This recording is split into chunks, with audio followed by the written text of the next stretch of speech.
Mine is a story that spans centuries. My place is the placeless.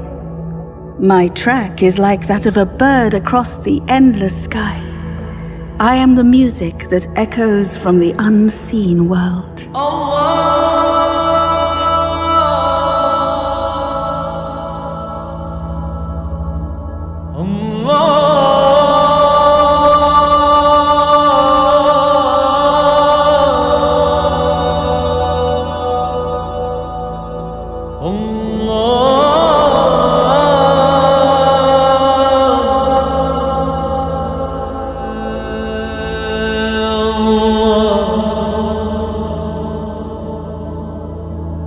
At the dawn of Islam, the rich poetry that marked the Arabian heartland mingled with the melodies of the oud, the rhythms of the daf, and the art of the human voice.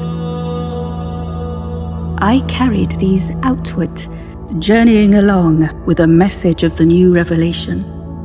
That message traveled west, and I traveled too.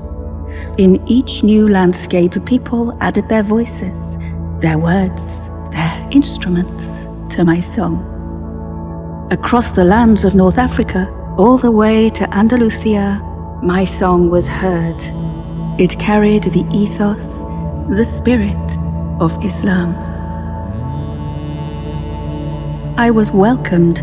My sound awakened something deep within the soul, a memory beyond words.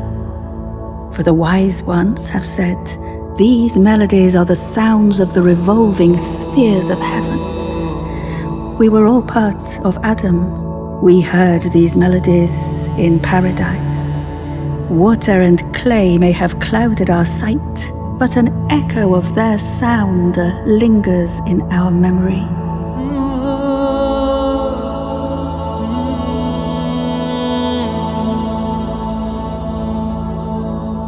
In Moorish Spain's golden age, I was reborn as the music of Andalusia. So powerful was my grip on the imagination that even today this music awakens the noblest aspirations in its listeners. And when the Moors left the Iberian Peninsula, my voice was not silenced.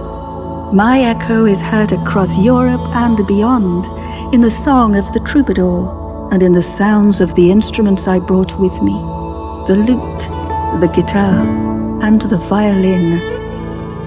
Now my Andalusian music flourishes in the Maghreb, where I live on in sacred ceremonies and songs.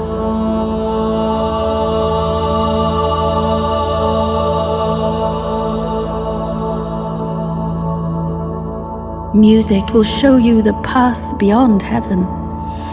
Immerse yourself in its sound, and the veils that hide your light will fall in a heap on the floor.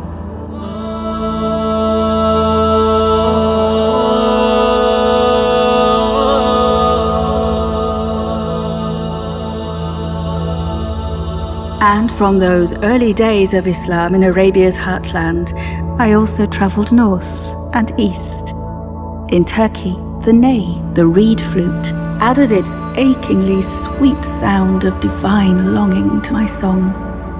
Listen to the lament of the reed, telling its tale of longing. Ever since it was cut from its reed bed, all who hear it weep at its sorrow.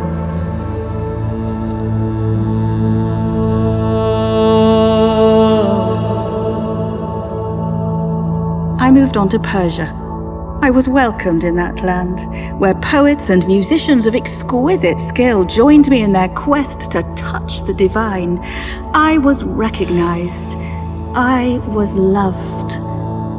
One poet said, "In music there are 100,000 joys, and any one of these will shorten by 1,000 years the path to attain a knowledge of the divine mysteries."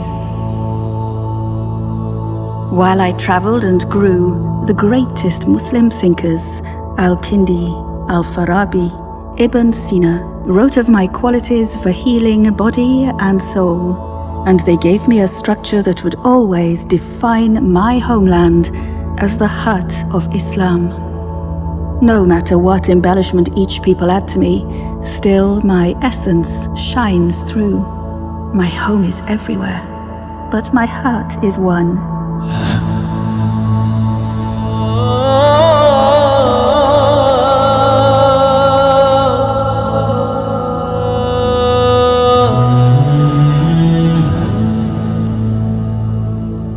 I journeyed farther east with the trade caravans and the mystics until my song reached the great Indian subcontinent. Harmoniums and rebabs and tablas joined singers in ecstatic praise of the divine. The Qawwali was born.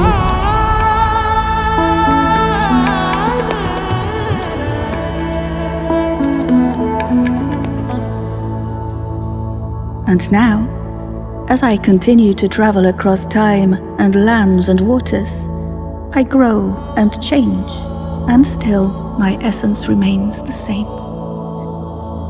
When the sound of my song is heard, revealing that truth and beauty that lie beyond words, you will always know me